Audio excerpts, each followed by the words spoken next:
Ito raw po ang pinakamaiksing daan palabas ng sila. Masukal po ang gubat. Mahirapan po silang sundan kayo ron. Kahit makasunod sila, hindi nila kayo mahuli kagad. Warang Alchon, pinahanda mo na bang bangka? Opo. Binigyan ko ng pera si Bidam. Dadalhin niya na po yung baka. Yung isang gawain din. Pinagagawa ko na po. Magaling. Siya sa atin yung mga daraanan nila. Tiyakin yung ligtas. Opo po.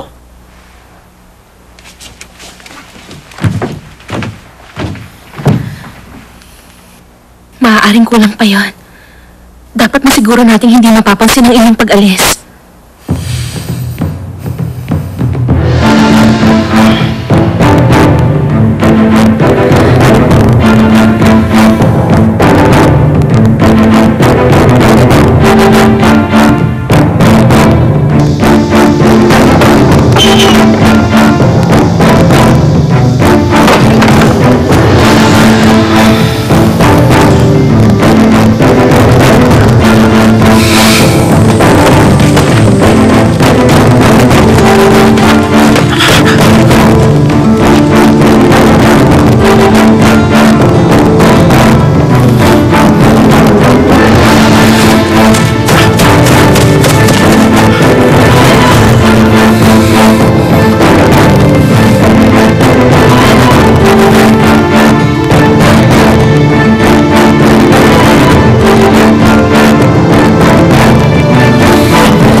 Warang Tinambo.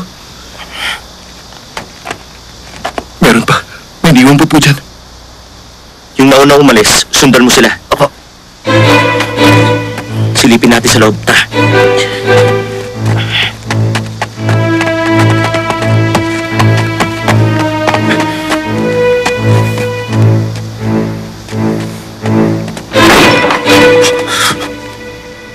Warang Tinambo.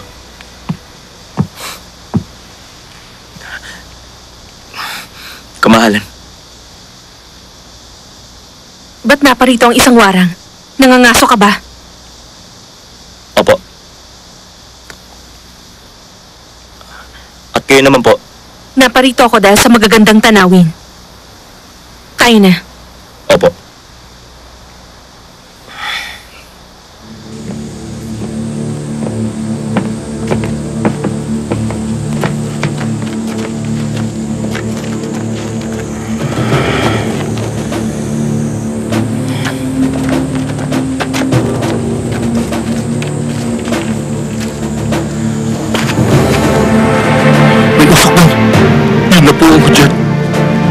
Si Dokman, paano po yun? Pansamantala, susundan ko muna ang prinsesa. Ikaw, tumuloy ka na sa Yangtze. Opo.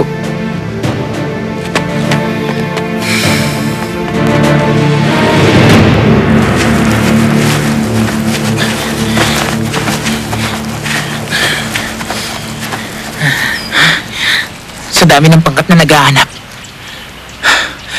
Wala pa. Wala pa maski isang nagbibigay ng hudyat. Oh! Tingnan niyo po yun! Nahuli na si Dokman. Sa hilagang silangan ng Yangtze. Tayo na.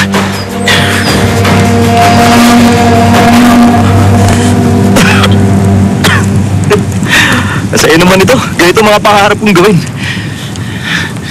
Yung mga nando siguro, ganito palagi, no? Palihim kapag kumilos.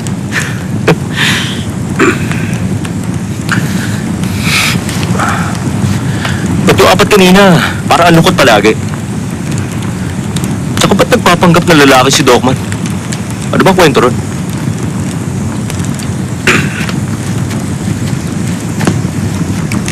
Tama ng pausok yan. Tayo na. Teka, sabihin mo muna sa akin ang dahilan. Suplado. Ba't kaya di ko mambibig ng mga yun?